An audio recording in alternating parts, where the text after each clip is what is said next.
안녕하세요. 생각공장 설계를 담당했던 정림건축의 김동관 소장입니다. 안녕하세요. 정림건축 오성종 소장입니다.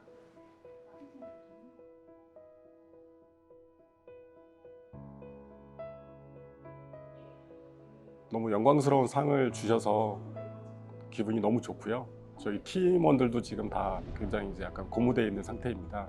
프로젝트 초기에는 이런 어떤 상을 생각하고 프로젝트를 시작하진 않았고요. 이 도시 안에서 그냥 조금 더 소중하고 시민들하고 어떻게 좀 관계 맺을 수 있는 좋은 건축물을 해보자라는 작은 어떤 목표를 가지고 했던 프로젝트인데 어쨌든 결과까지 굉장히 좋게 나오고 있어서 굉장히 영광스럽게 생각하고 있습니다.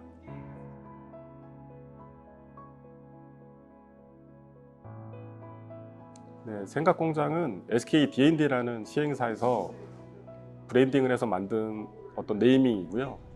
그 브랜드를 통해서 처음으로 이렇게 큰 단지를 최초로 시작하게 된 프로젝트입니다. 어떻게 보면 생각공장이라는 브랜드로 저희 나라에서 처음으로 이제 시행한 사업이 되겠고요. 지금 요 프로젝트 이후로 지금 2개, 3개까지 지금 시공이 지금 되고 있는 중입니다.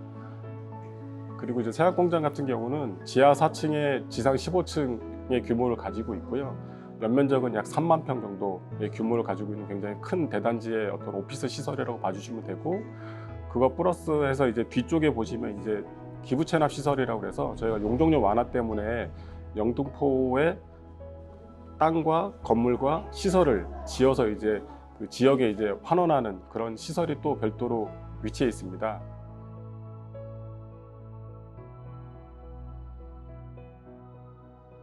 계획대지는 특별계획구역으로 굉장히 많은 제약사항이 있었습니다. 기부 체납과 공개공제 위치가 지정되어 있었고, 저희 대지 주변으로 아파트가 밀집해 있었기 때문에 그런 부분에서 배치 계획을 할 때 특히 중요하게 생각하고 설계를 했던 것 같습니다. 그때 당시에 저희가 이제 처음 이 땅에 왔을 때 여기가 지금 거의 한 3, 40년 정도 이렇게 물류 창고로 쓰이던 대지였어요. 근데 그 물류 창고가 이제 그냥 창고만 있었던 시설이 아니라 이 대지를 전체가 다 한 옹벽으로 해서 한 3m 정도? 굉장히 높은 어떤 담벼락을 가지고 있었고, 저희가 이제 처음 왔을 때는 약간 요 도시 안에서 약간 섬처럼 약간 외져 있는 거예요. 골목길처럼. 그래서 사람들도 별로 없었고 굉장히 밝지 않은 어떤 동네의 이미지를 가지고 있었어요, 최초에는.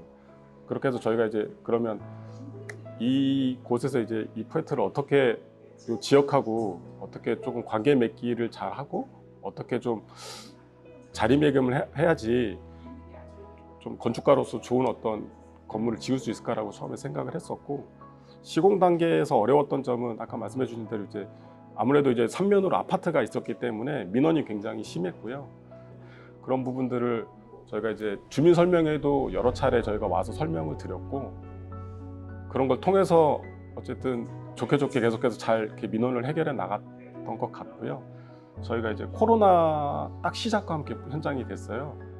건설사 측에서는 어쨌든 코로나 이후에 이제 인원 수급이 굉장히 힘들었고, 그리고 나서는 이제 중국이라든지 뭐 이런 나라에서 이제 자재를 어떤 수입하거나 현장으로 이제 가지고 오는 그 과정에 있어서 굉장히 많은 애를 먹었고요. 그리고 나서는 이제 저희하고 이제 저희 발주처 그리고 시공사 그 저희하고 합이 조금 잘 맞아서 현장에서 일어나는 그런 행위들을 그래도 조금 삼자가 잘 모여서 계속해서 협의해서 진행해 나갔던 프로젝트입니다.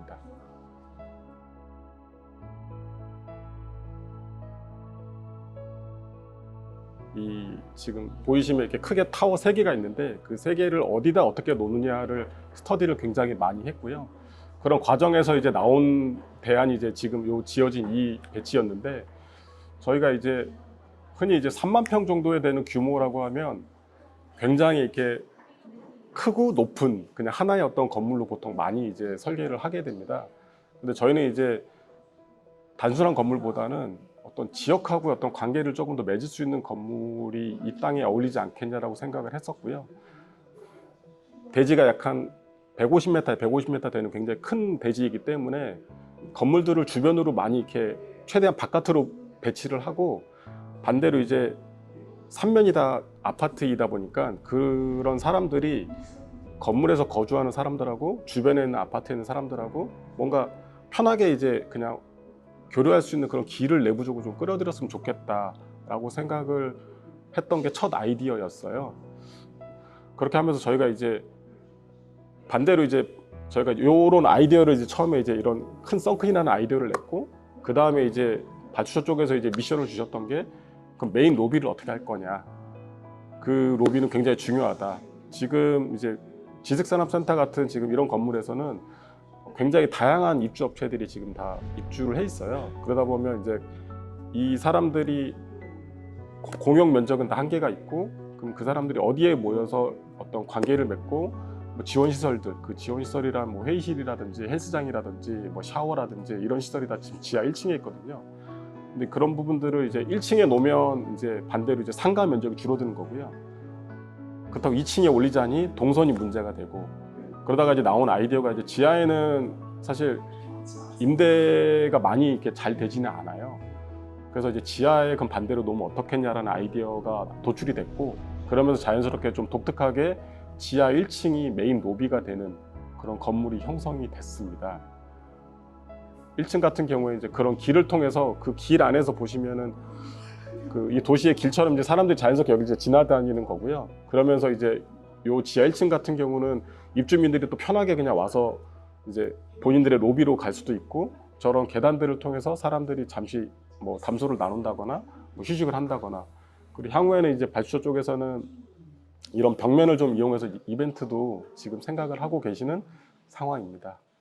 저희가 납품 시에 실시 설계 보고서를 제출을 했는데, 거기에서 저희가 이제 말씀드렸던 개념어는 히든 플레이스였어요.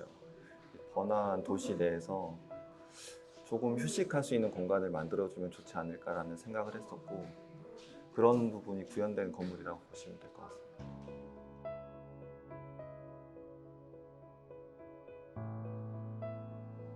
방금 얘기하신 이제 오성종 소장님 얘기하신 것처럼 히든 플레이스는 저희가 이제 요 썬큰으로 내려오시면 아마 도시의 소음이 조금 줄어들어요.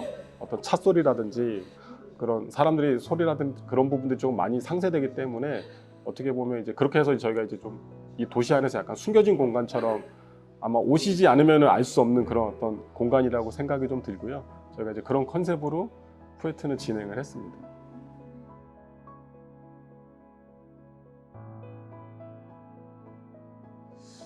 일단 저희 개념처럼 공원 같은 공간이 되길 바랬고요. 그렇기 때문에 녹지를 군데군데 잘 배치하는 게 중요하다고 생각을 했어요. 그리고 패턴도 마찬가지로 흐르는 동선과 멈춰있는 공간에 대한 부분을 조금 고려해서 디자인되면 좋겠다라고 생각을 했고, 그런 이유로 그런 패턴들이 계획이 됐고요.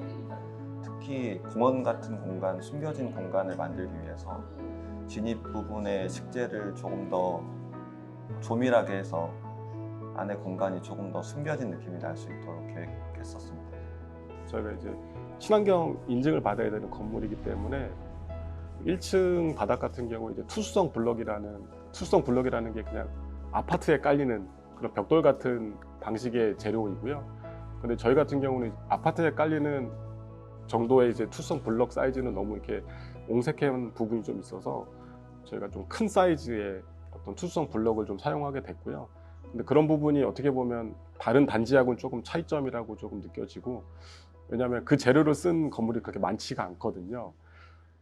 그러면서 이제 재료 같은 경우도 이제 저희는 이제 친환경 인증이나 그런 부분들이 굉장히 많은 제약 요소로 작용을 하거든요. 그래서 그런 부분들을 조금 더 재료를 많이 찾아서 사용을 했고, 그런 부분이 가장 큰 게 이제 1층 바닥 같은 경우이고, 그리고 저희가 이제 보시면 이제 1층 같은 경우에 이제 벽돌을 사용을 했어요. 그 벽돌을 사용해서 조금 그 휴먼 스케일에서는 사람들이 그래도 조금 더 따뜻한 색감을 조금 느낄 수 있게 하고, 그리고 이제 상부에는 커튼홀이긴 하지만 저층부에서는 그래도 조금 따뜻한 색감을 좀 이용해서 사람들한테 조금 친근하게 다가가는 재료를 조금 선정을 했고요.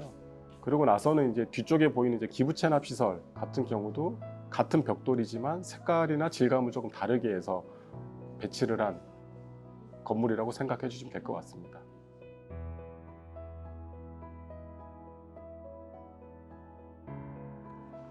저는 선큰이 제일 마음에 들긴 한데 선큰보다 약간 더 마음에 남는 것이라고 하면 저희 건물의 배치가 두 동이 약간 크로스되면서 만드는 보이드들이 있거든요.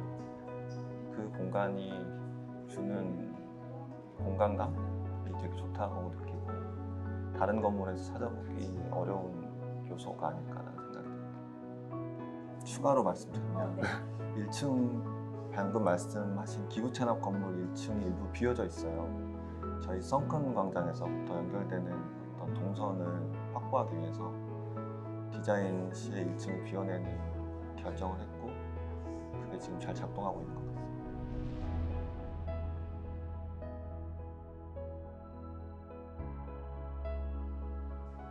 사실 저희가 처음 의도는 건물이 커 보이지 않았으면 좋겠다였어요.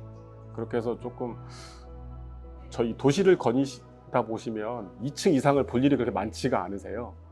특히 서울 시내에서는. 그렇기 때문에 저희가 조금 더 이제 저층부의 디자인이나 공간감에 대해서 신경을 조금 많이 썼고요. 시민들이 조금 이게 큰 건물이 아니라 그냥 도시 안에서 그냥 자연스럽게 녹아가는 길이었으면 좋겠고 그렇게 조금 이용을 해주셨으면 좋겠다라는 게 개인적인 소망입니다.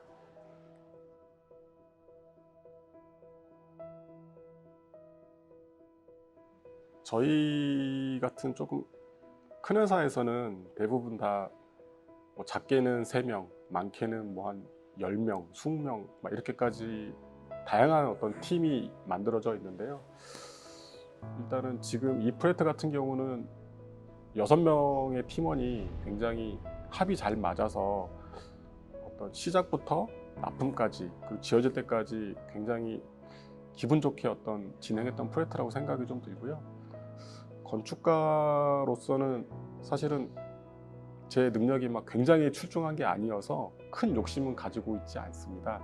지금처럼 묵묵히 그냥 제 할 일 하면서 저희가 대부분 다루는 어떤 건물들이 굉장히 다 큰 어떤 규모를 가지고 있거든요. 그런 어떤 규모를 가진 건물이 꼭 상을 타고 안 타고가 중요한 게 아니라 어떤 주변 사람들의 어떤 민폐를 끼치지 않는 좀 약간 소통하는 건물을 짓는 게 저의 그냥 소박한 건축가적인 어떤 목표라고 생각해 주시면 될 것 같습니다. 저는 건축이 그냥 재밌어서 하거든요.